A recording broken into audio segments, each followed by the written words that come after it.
Okay, good evening, everyone. Can you guys hear me? Yes, we can. Yes. Okay, perfect. So, good evening, everyone. Hoping you're all having a great start of the weekend. So, we're meeting today for the professional communication webinar. So, with my teammates, we chose the subject that focuses on stress management and work-life balance. Presenting techniques for reducing stress and maintaining a healthy balance between work and personal life. So, for the outline, our webinar will be divided in four parts. The first part, understanding stress and its impact with Walid. The second part, effective stress management techniques with Riyadh. The third part, promoting work-life balance with Mehdi.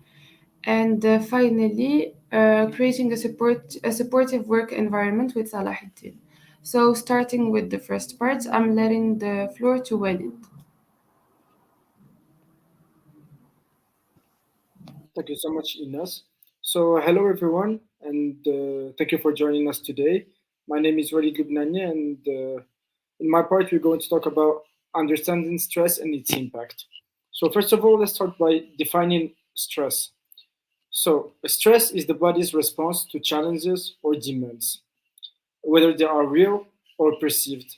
It can manifest physically, emotionally, or behaviorally.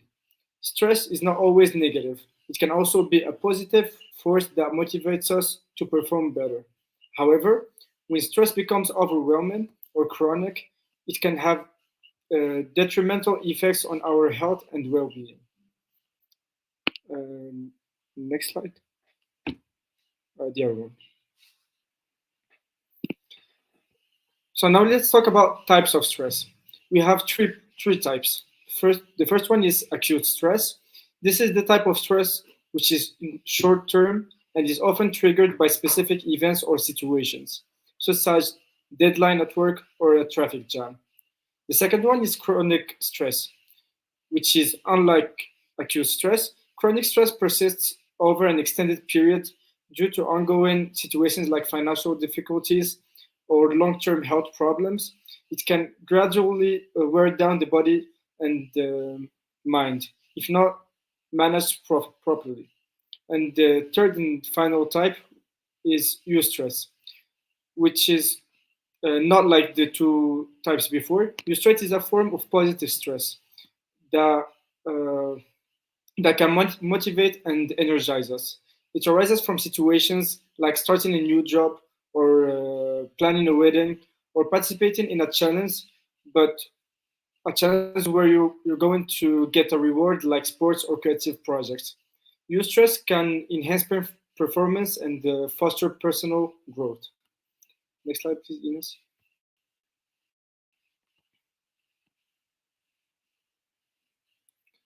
So now we're going to talk about causes of stress.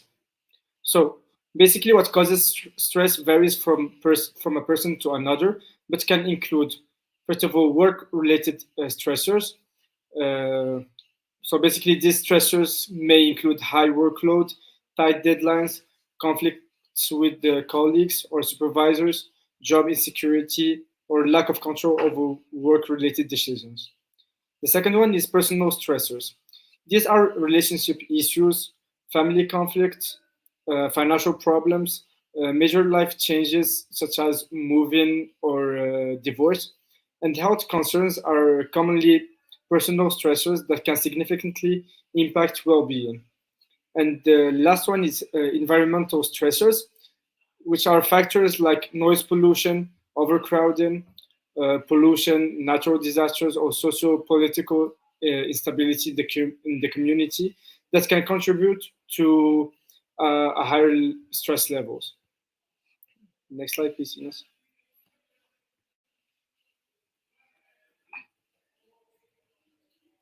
Uh, so now in this slide, we're going to talk about effects of stress on health and well-being. So stress can have significant effects on our health and well-being. The first effect is physically. So Prolonged stress can lead to a variety of physical health problems, including cardiovascular disease, high blood pressure, gastrointestinal issues, compromised immune function, muscle tension, headaches and fatigue, and a lot of other things. The second one is mentally. Chronic stress is closely linked to mental health disorders such as anxiety, depression, mood swings, irritability, and burnout. It can also impair cognitive functions, memory, and decision making abilities. And the last one is behaviorally. Stress often triggers changes in behavior, such as overeating or loss of appetite, disrupted sleep patterns, increased use of alcohol or drugs, social withdrawals, decreased productivity, and difficulty concentrating or making decisions. Let's move to the next slide.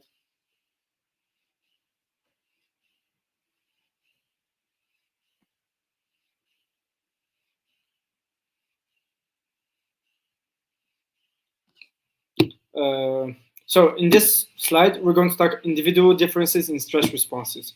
So it is important to recognize that people respond to stress differently based on factors like genetics and personality. So first of all, we're going to talk about genetics. Genetics can influence how individuals respond to stress. Some people may inherit genes that make them more resilient to stress, while others may have genetic factors that increase their susceptibility to stress-related disorders. Understanding these genetic variations can help personalize interventions and support strategies for managing stress effectively. The second one is personality. Personality traits play a significant role in shaping how individuals perceive and cope with stress. So, concerning personality, we have three types, which are type A personalities, type B personalities, and neuroticism. Concerning type A personalities, these individuals tend to be more competitive, impatient, and prone to experiencing higher level of stress due to their ambitious nature. For the type B personalities, these are people that are characterized by a more relaxed and laid back demeanor, leading to lower stress levels in response to pressure. And for the last one, neuroticism is a people who have high levels of neuroticism are associated with increased vulnerability to stress and negative emotional responses, while individuals with low neuroticism may exhibit greater resilience in the face of stressors. Thank you so much. I'll leave the floor now to my teammates.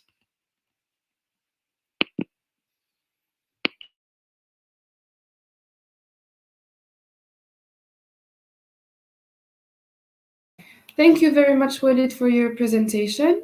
So now we're going to be heading to our second part about the effective techniques for stress management with Riyad. I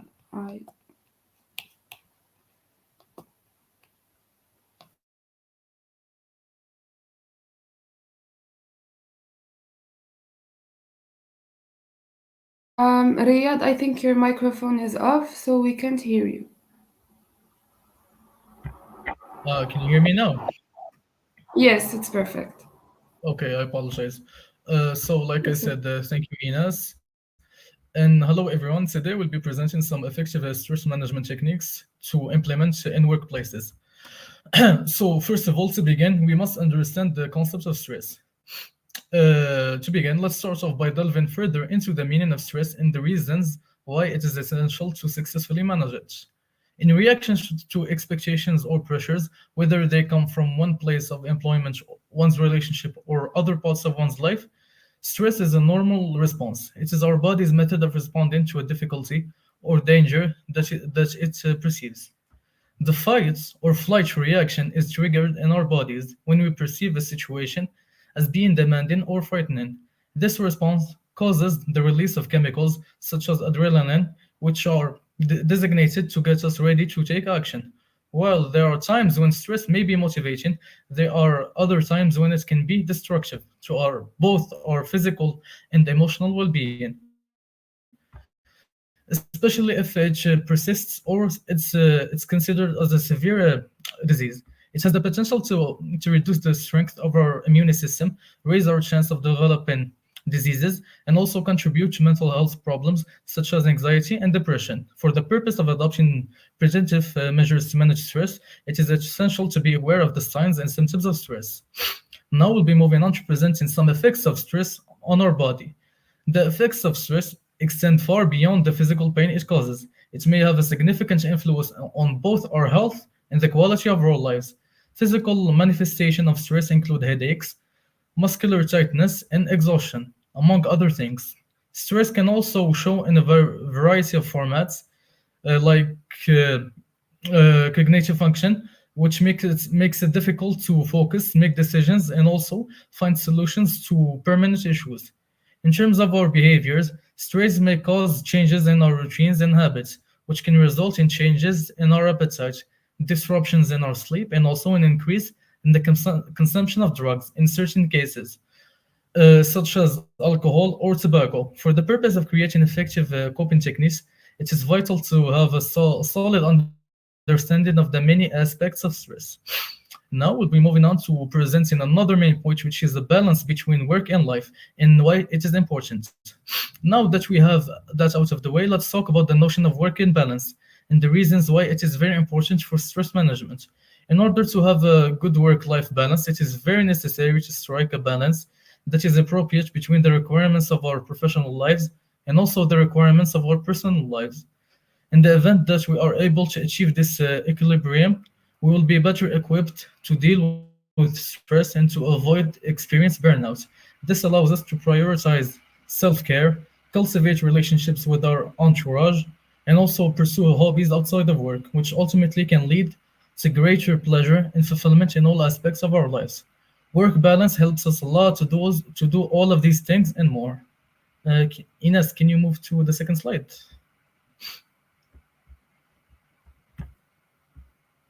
Thank you.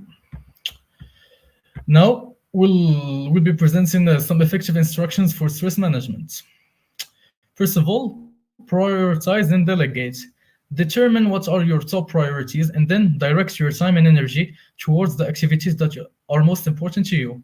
And also acquire the skill of delegating responsibilities whenever it's feasible and refrain from overcommitting oneself. Reduce stress and increase productivity are two benefits that can result from effective stress management.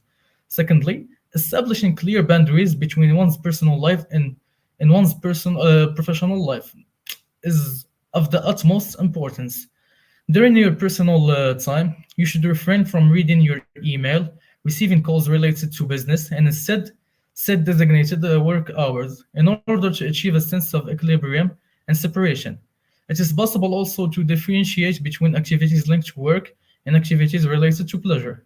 Thirdly, which I consider as a very important point, is to engage in activities. Make mindfulness activities a regular part of your routine, such as yoga, meditation, or exercises that include deep breathing, maintaining presence, and lowering stress, and improving general well-being are all possible outcomes of utilizing these approaches. The practice of these activities enable us to create a feeling of awareness and acceptance, which in turn enables us to respond more effectively to the pressure that we encounter. Fourthly, maintaining an active lifestyle that's engaging in regular physical activities, which is critical for the relief of stress and the improvement of mental health, and also determine kind of things that you take pleasure in doing, such as going for a stroll, running, or attending fitness courses. Through physical activities, endorphins, which are transmitters that improve mood and lower stress levels, are released, so assisting us in feeling more energized and resilient. Another main point is to preserve social connections, which is in simple terms means maintaining relationships with friends, family, and coworkers in an important aspect of social life. The consequences of stress can be mitigated by social support, which can also provide a sense of belonging and connection to the individual. Despite the fact that many people have hectic schedules, it is very important to prioritize spending time with loved ones and to make time for meaningful relationships. Also, scheduling frequent breaks during the course of your workday so that you so that you may take a breather, relax, and re-energize. Clearing your mind and reducing stress can also be accomplished by taking a little break from your work, going for a short walk, or engaging in a quick relaxation exercise program. In order to keep one's concentration, creativity, and overall well-being, breaks are very necessary to achieve that certain goal. And finally, engaging in self-care. Making it a priority to engage in self-care activities that promote relaxation and well-being. Some examples of these activities include exercising regularly, eating a balanced diet, and also participating in hobbies or activities that you like. Taking care of yourself is not an action of selfishness, rather, it is essential to preserve your resilience in one's vitality. To summarize, for the purpose of preserving our health, happiness, and productivity, it is very necessary to effectively manage stress and strike a balance between our professional and personal life. We are able to build a lifestyle that is more resilient and rewarding if we have a knowledge of the impact that stress has, and if we place a priority on maintaining a healthy work-life balance, and if we use practical ways for managing stress. Also, keep in mind the importance of prioritizing self-care, cultivating connections, and taking proactive measures in order to properly manage stress. Thank you very much.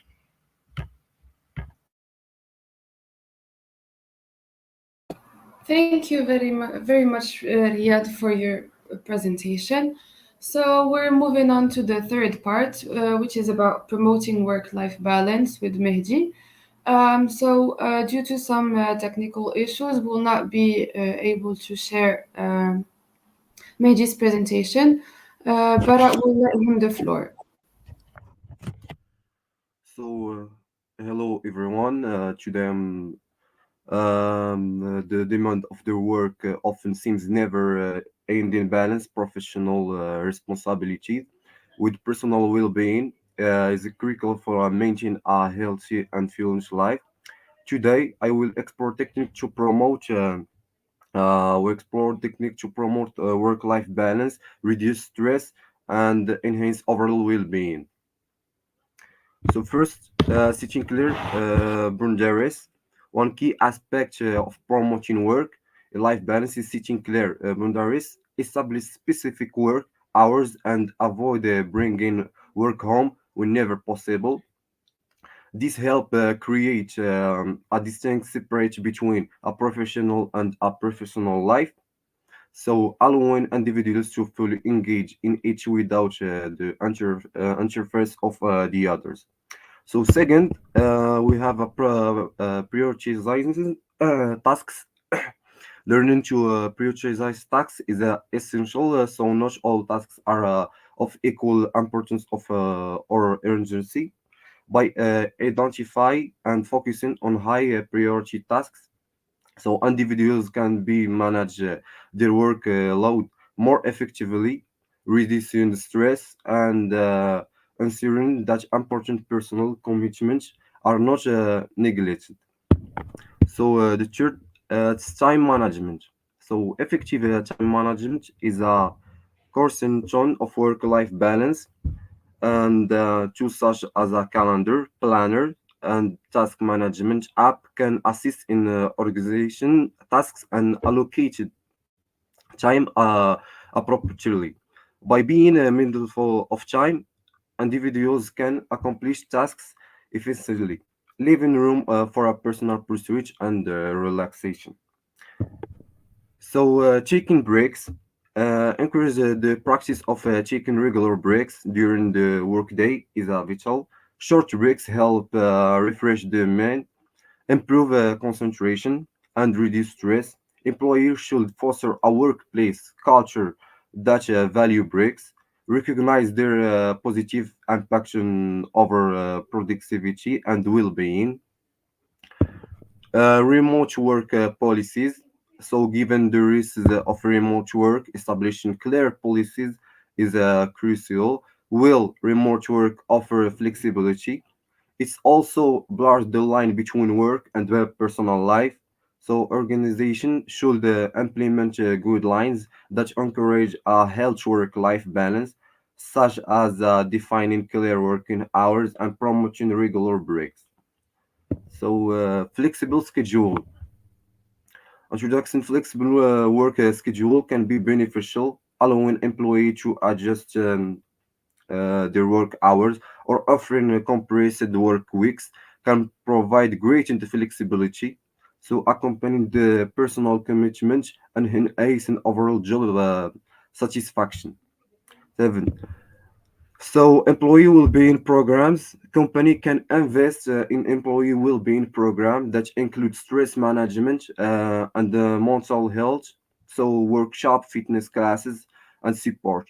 These initiatives to not only contribute to the overall health of employees, but also create a positive workplace culture. So,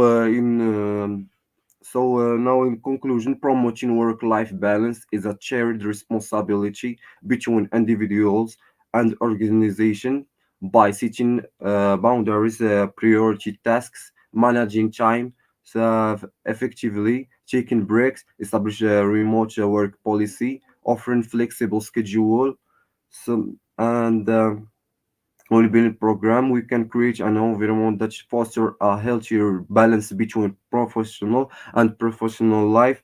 Remember, balanced life leads to increased productivity, improved mental health, and more feeling extents. So now I let the floor to Ines. Thank you very much. Thank you very much, Mehdi. Moving on finally to our last part.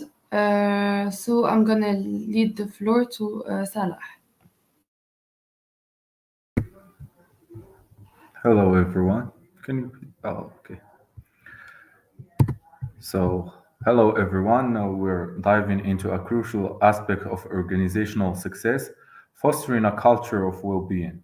We recognize that the organization's greatest assets is people, and prioritizing their well-being is fundamental to the collective success. So, fostering a culture of well being means creating an environment where employees feel supported, valued, and empowered to thrive both personally and professionally. It's about acknowledging that employees are not just workers, but individuals with lives outside of work, with families, passion, and dreams. In particular terms, fostering a culture of well being involves leadership commitment, clear communication, and tangible support mechanism. It means providing resources for physical and mental health, offering flexibility in work arrangements, and promoting open dialogue about well-being challenges and success. So, by fostering a culture of well being, we are not only investing in the health and happiness of employees, but also in a long term success and sustainability of the organization. Next slide, please. Flexible work arrangements have become increasingly important in today's dynamic work environment, allowing employees to better manage their work life balance and achieve greater productivity. So, implementing flexible work arrangements involves rethinking traditional notions of work hours and locations. It means providing employees with the options such as remote work, flexible hours, or compressed work weeks, allowing them to tailor their schedules to better accommodate personal commitments and preferences.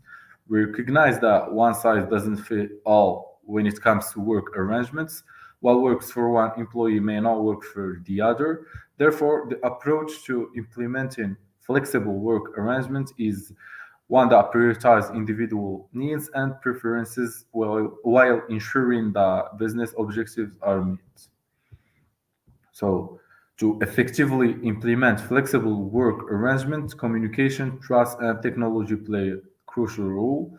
Clear communication about expectations, responsibilities, and communication channels is essential for remote teams to function smoothly.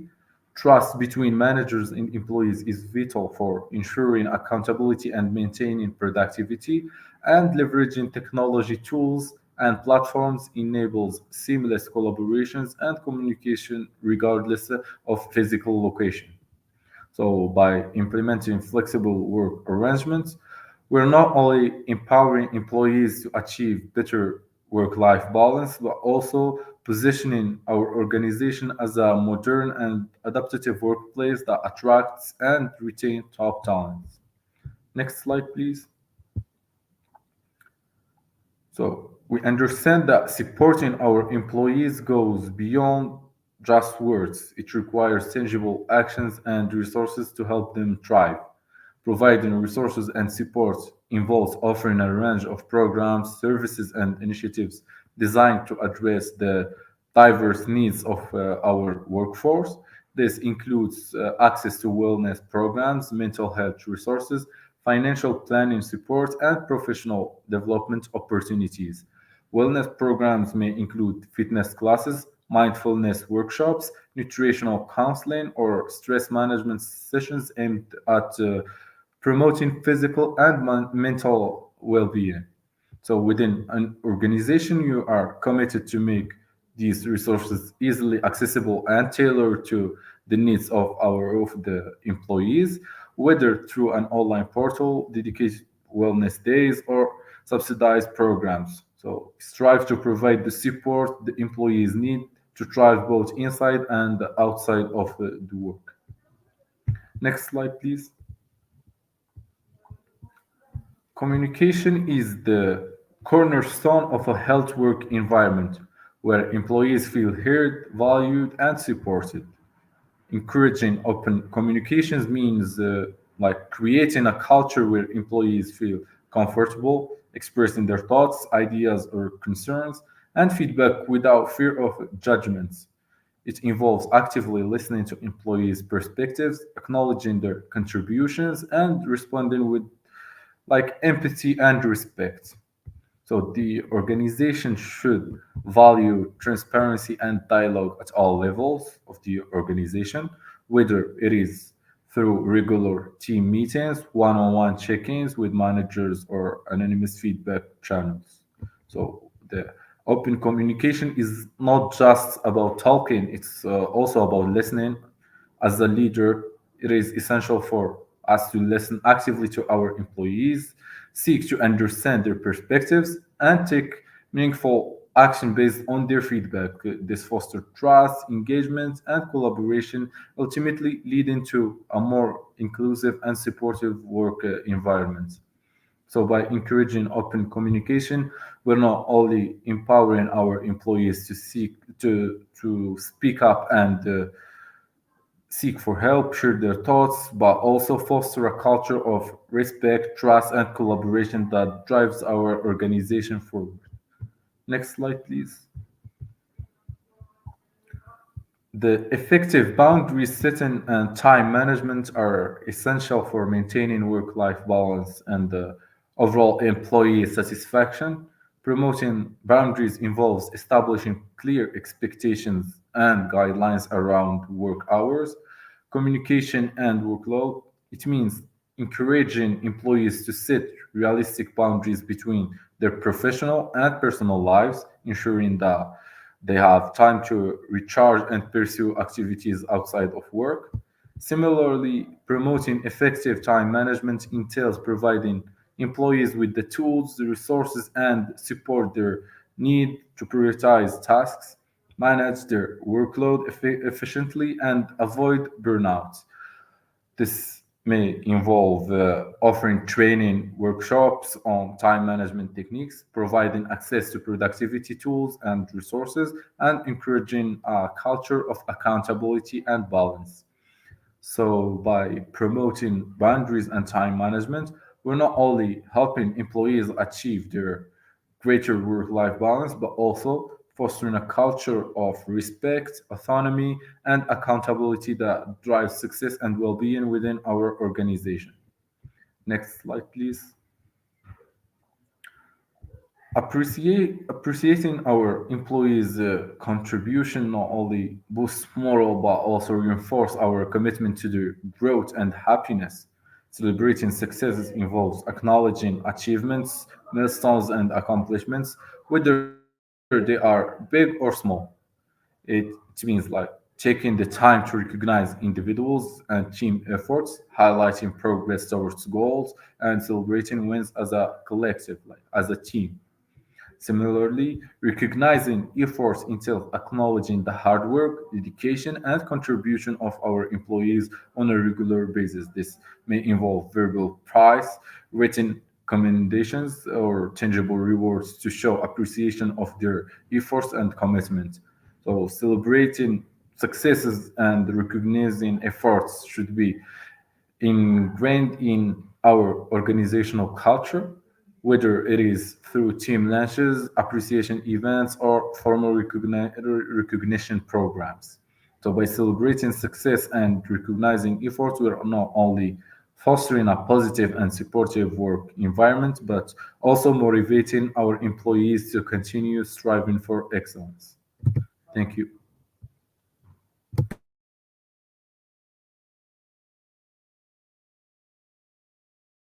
Thank you very much, Salahuddin, for your presentation. Before starting the Q&A session, I will summarize my teammates' parts very quickly. So we saw first with Walid the quick definition of what is stress, the different types of stress existing, and how each stress impacts individuals in their daily life, whether it's physically, mentally, or emotionally. Then we saw with Riyadh examples of techniques that can be helpful for individuals to manage their stress better and sometimes avoid stressful situations. Then we saw with Mehdi the importance of promoting work-life balance at work. And finally, we saw with Salah the different aspects, the different important aspects while promoting work-life balance within organizations, such as we can see in the slide, celebrating successes and recognizing efforts, but also important aspects such as time management and giving importance to individuals' well-being. So for the Q&A, the concept is a little particular because it will be a challenge for my teammates. So the instructions will be I will be asking questions, two questions for each of the four parts. So I will be gathering answers from, for example, in this case, the Q&A is about the part of Walid. So I will be gathering answers from each of my teammates except Walid. So there is no right or wrong answer. It depends on each one's perspective. And then I will be reading the answers proposed by the responsible of the part. So the first question here is how can individuals differentiate between eustress and distress in their lives, according to you guys?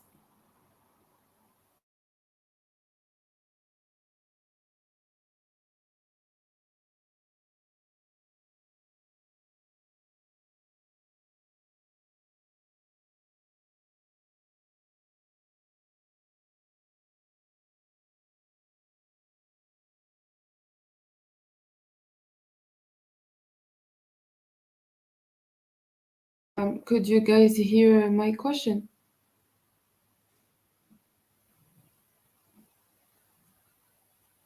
Can someone hear me? Can you hear me, Inas? Yeah, can I answer the question? Yes, I do. Yes, of course, Riyad. So basically, to answer your question concerning the distress and eustress, so the key difference between the two concepts lies in the perception of the stressor and its impact on one's individual over well-being, while eustress is seen as a positive force that can promote growth and resilience. Distress is generally associated with negative outcomes and adverse health effects. I hope this can answer your question. Thank you very much, Riyad. So, your answer is extremely linked to the answer proposed by Walid. Walid answered that eustress is a positive stress that motivates and fulfills, like, for example, starting a new job, while distress is a negative stress that causes anxiety and overwhelm. So he also mentions that the differentiation depends on whether the stressor enhances well-being or undermines the well-being. So the second question proposed by Walid is, what are some practical strategies for managing stress in the workplace?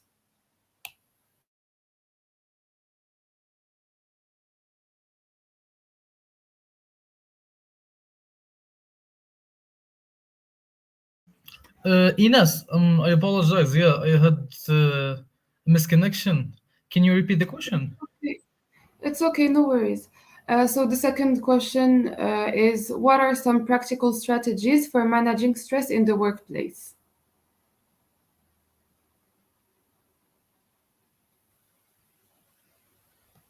Can I answer for this question? Of course, go ahead.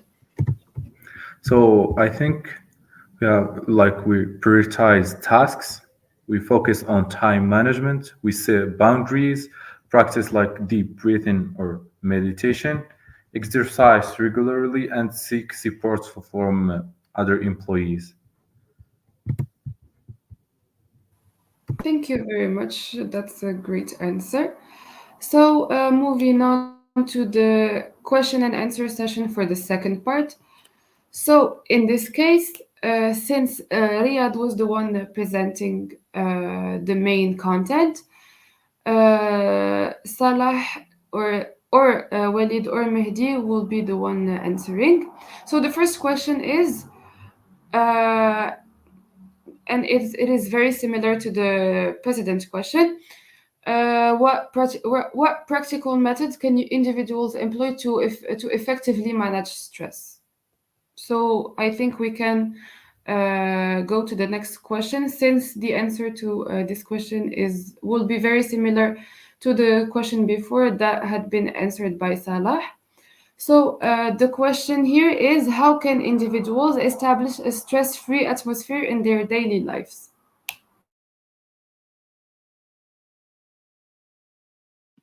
Can I answer? Sure, Walid, go ahead.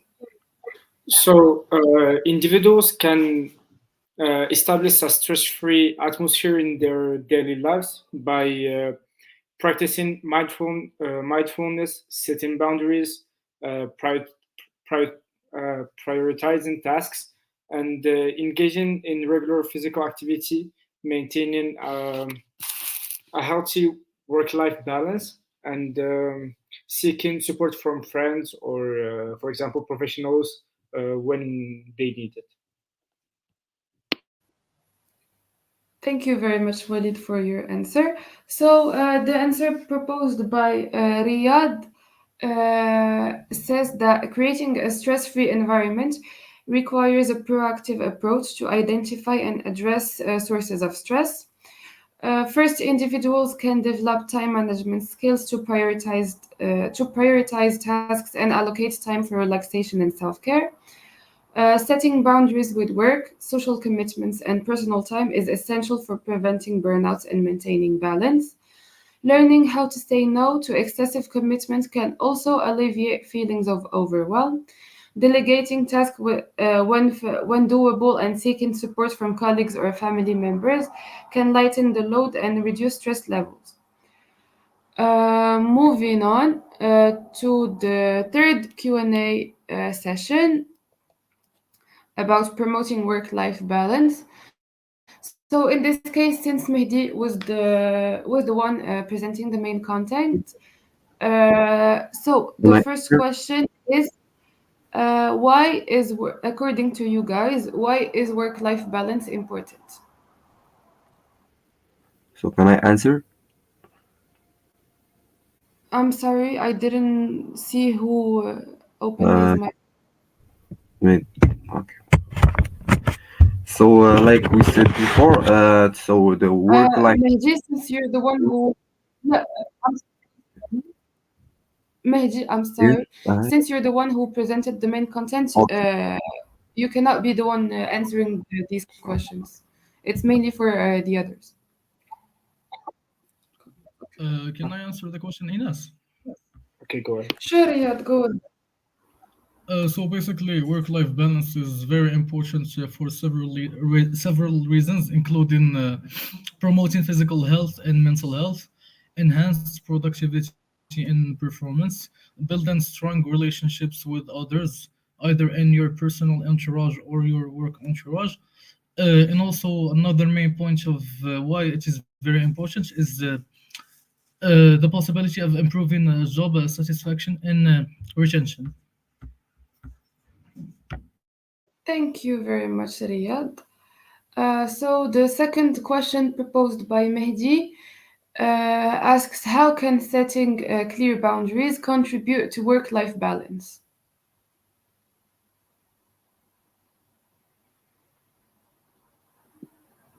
I'll be answering this one. Sure, Walid.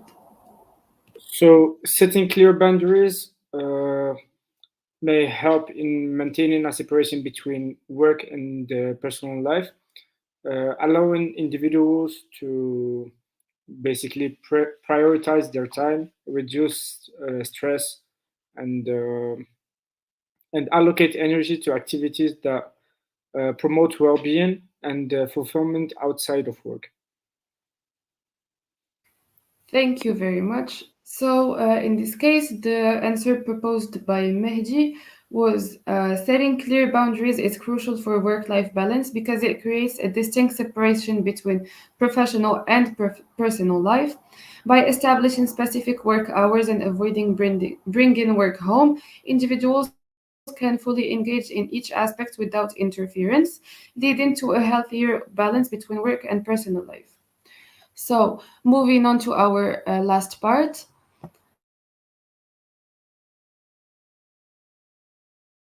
So, for the creating a supportive working environment part, the first question proposed here by Salahuddin is, how can organization promote work-life balance and employee well-being?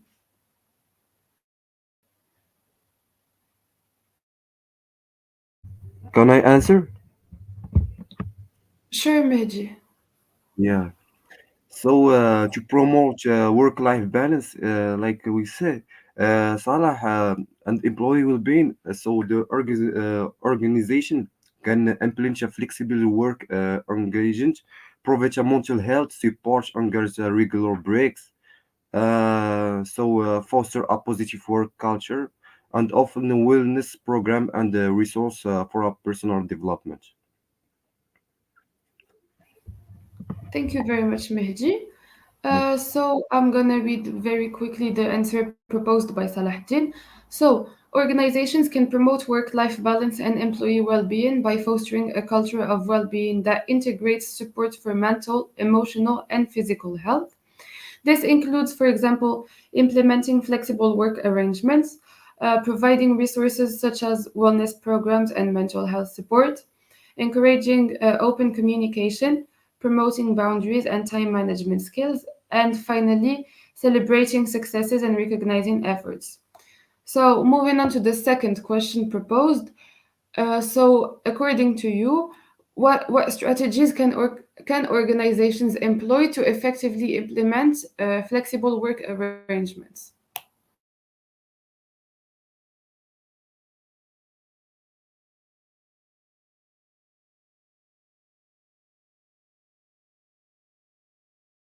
Can I answer this part? Sure, Walid. So, concerning these strategies, um, organizations can implement flexible work arrangement effectively by first of all, like establishing clear policies and guidelines. Then, for example, providing necessary technology and tools for remote work. Uh, Encouraging open communication and trust among team members. Then Then offering flexibility in scheduling and the location. And the last one, I guess, will be providing training, for example, and support for remote collaboration. Thank you very much, Walid. The answer proposed by Salahdin for this question is to effectively implement flexible work arrangements. Organizations can start by assessing the needs and preferences of their employees, creating clear guidelines and policies regarding remote work, flexible hours, or compressed work weeks. Since it is essential to provide training and support, as you mentioned, Walid, for managers and employees to ensure successful collaboration and communication in remote or flexible work settings. So, this is the end of our presentations. Thank you very much, guys, for participating and for giving us that much and great information about what is stress and how to manage stress to promote work-life balance. And have a great weekend.